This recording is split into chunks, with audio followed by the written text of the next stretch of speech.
Okay, what is up there YouTube? This is J-Man Time, and today I have a video on Ukrainian-made anti-tank missile systems, also known as ATGMs. Now, since the early 2010s, Ukraine has been manufacturing some of their own anti-tank missile systems for dealing with potential threats from any nation, namely from Russia and from most other countries for that matter. Now, for the most part, since Ukraine gained its independence from the Soviet Union in 1991, Ukraine has largely been using old Soviet vintage anti-tank rocket launchers and anti-tank missile systems. But starting in the early 2010s, Ukraine began manufacturing some of their own anti-tank missile systems in order to replace these old Soviet vintage weapons and any anti-tank weapon system purchased from any country. So let's go over some, if not all, of the anti-tank missile systems developed by the Ukraine over the last decade or so. And the first anti-tank missile system developed by the Ukrainians, or at least the one that has been used the most, the one that has been produced the most, is the Ukrainian-made RK-3 Corsar. The Corsar is a man-portable anti-tank guided missile system developed by the Ukrainian Kiev Design Bureau starting way back in 2013 and entering production starting in 2016 and entering service in the year of 2017. The Corsar was designed as a replacement for the old Soviet vintage 9M113 Konkurs and 9K111 Fagat anti-tank missile systems, or ATGM systems. Each unit of the RK-3 cost about 130,000 USD, or American currency. Like most ATGM systems, this weapon system uses a tandem shape-charged heat warhead, but also has ammunition that uses the heat fragmentation type ammunition. And it has a laser-guided system. The weapon system is largely produced for the Ukrainian armed forces, but has been exported to a number of other nations, most notably are Bangladesh and Saudi Arabia, as a small number of these have been spotted during the ongoing war in Yemen with Saudi forces, with Saudi and Saudi-backed forces. Now, the entire system weighs some 36 kilograms or 79 pounds, and the missile diameter is 107 millimeters. The system has a maximum targeting range of 2,500 meters, and is powerful enough to defeat the armor of older Soviet tanks like the T-72. It is unknown how many of these systems have been manufactured for the Ukrainian armed forces, but they are seen on a variety of different front lines during this current war in Ukraine, which started back in February of 2022.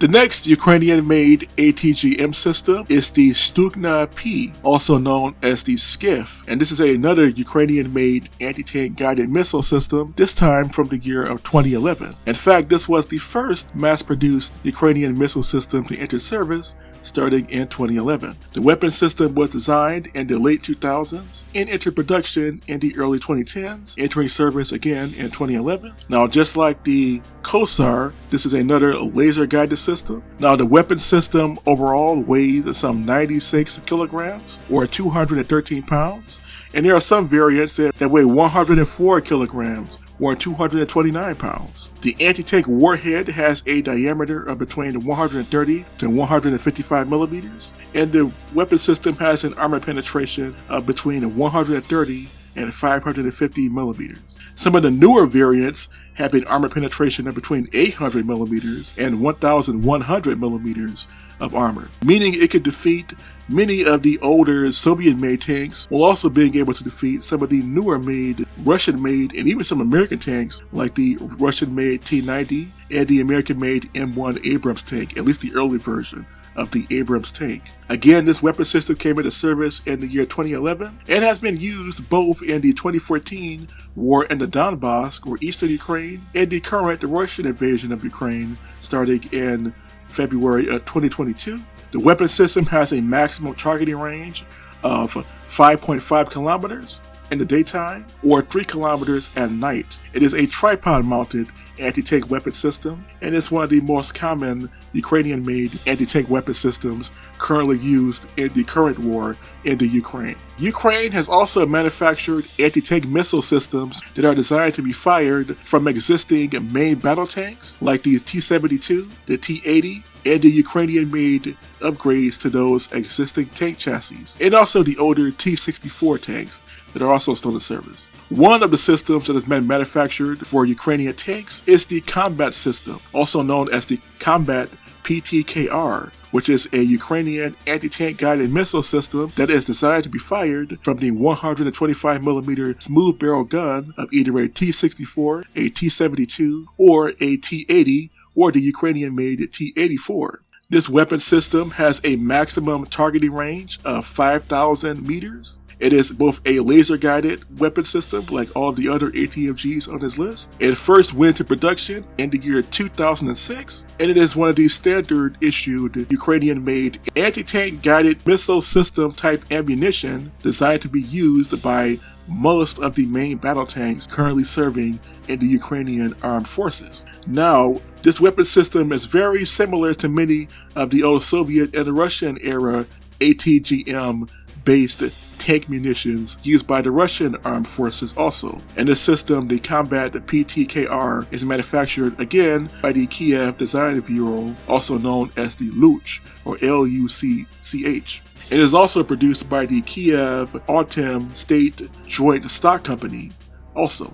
It is also exported to a number of countries, again Saudi Arabia being another example, and before the war was one of the more powerful tank-based ammunition systems used by Ukrainian armed forces before the current war, and even the older 2014 conflict in the Ukraine.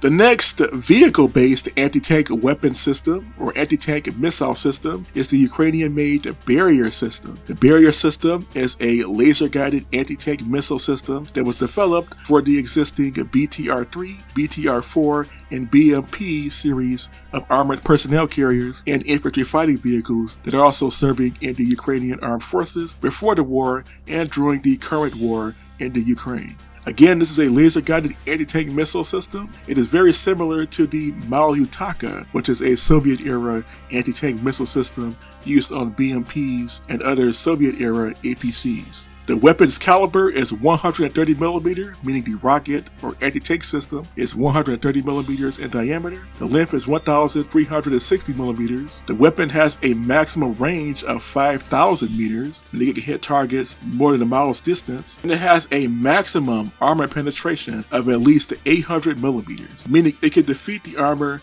of many of the older Soviet and European tanks that are still being used on the modern battlefield, like the old T-64, T-72, Western-made M60, and M60 patent variants, and basically all of the infantry fighting vehicles used by most nations on the modern battlefield, like the old aforementioned BMP, the Russian-made BMP-2 or BMP-4, and even some of the Western-designed armored fighting vehicles like the Humvee and other lightly armored vehicles used on the modern battlefield. Now, this weapon system entered service in 2014, or was first used in combat in 2014, and has been in production since the beginning of the war in the Donbass in 2014. And it is one of the standard vehicle-based anti-tank missile systems mounted on most Ukrainian armored fighting vehicles and light infantry fighting vehicles, and armored personnel carriers. The next vehicle-launched anti-tank guided missile system is the Ukrainian-made Konus ATGM. The Konus ATGM is a tank-launched anti-tank guided missile system that appeared around the year of 2019. It is a 100mm laser beam riding anti-tank guided missile system that was developed for the Ukrainian-made T-84 along with the older Soviet-made T-72 tanks. This missile system has a diameter of 120mm and has a maximum armor penetration of 700mm and a maximum firing range of 5,000 meters or 5 kilometers. This weapon system here is one of the standard anti-tank guided missile systems fitted or used by the Ukrainian T-84s and the older Soviet-made T-72s of the Ukrainian armed forces. It is also an export weapon that was exported before the 2022 Russian invasion of the Ukraine. The next anti-tank missile system is actually the newest anti-tank guided missile system developed by Ukraine, and that is the RK-10 ATGM/RK-10OF. And this is a new dual-purpose anti-tank and anti-aircraft missile system that is designed to be mounted on a variety of different vehicles that are currently being used by the Ukrainian armed forces, mostly the light armored fighting vehicles like the AFVs and the IFVs, but it is also designed to be fitted to the older Soviet-era Strela-10 anti-aircraft missile system which is also used by both Ukraine and Russia in the current war in the Ukraine. This weapon system, the RK-10, was unveiled in the year of 2019 and is currently entering early production as of this year, 2024. The weapon system fires either a 130mm to 152mm, either an anti-tank guided missile or an anti-aircraft missile. The armor penetration of the dual-purpose anti-tank / anti-aircraft ammunition is between 120mm up to 1,100mm with the 152mm guided missile. The maximum targeting range is 12,000 meters or 12 kilometers. And again, this weapon system was designed to be used on light armored fighting vehicles, but also designed to be fitted to the older Soviet-era Strela 10 series of armored anti-aircraft weapons vehicles. And this weapon system, the RK-10, has just started entering production in the year of 2024. And the final anti-tank guided missile system developed by Ukraine is actually an older one, and this is the final one on this video. That is the Falarick 90 and Falarick 105mm tank-launched anti-tank guided missile system. This missile system is actually a copy of a Belgian missile system developed by the Belgian Cockerill company. Cockerill, which is known for manufacturing both the 90 and 105mm guns, actually outsourced production of their 90 to 105mm anti-tank gun-launched anti-tank guided missile system. The Ukrainian version of the Falarick 90 and Falarick 105 entered production in the year of 2010 and was designed for both the SIB-MAS IFV or armored fighting vehicle and a modification of the T-76 light tank, which were supposed to be fitted with the Belgian-made LCT-S90 and LC 105mm high-pressure guns manufactured by Cockerill. Modified armored fighting vehicles were being produced for export to countries like Malaysia, Indonesia, and Saudi Arabia between the years of 2010 and 2020.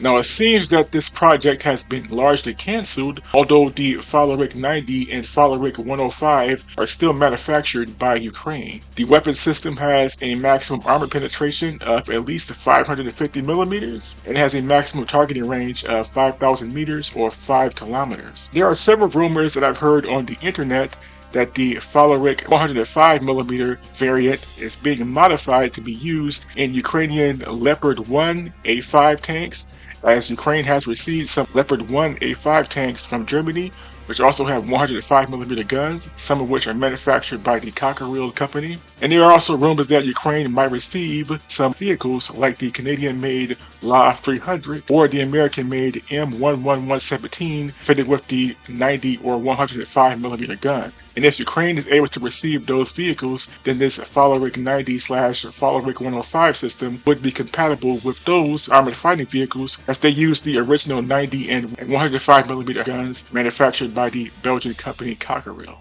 And that's basically it for the Ukrainian-made anti-tank missile systems currently being used by the Ukrainian armed forces. Now, since the start of the fighting in Ukraine, Ukraine has received a number of Western-designed anti-tank missile systems like the American FGM 148 Javelin, the German and French-made Milan, and a number of British-made systems like the NLAW. But in terms of the Ukrainian-made systems, these are the ones that were manufactured in Ukraine before the 2014 conflict and before the current war in Ukraine, which began in February of 2022.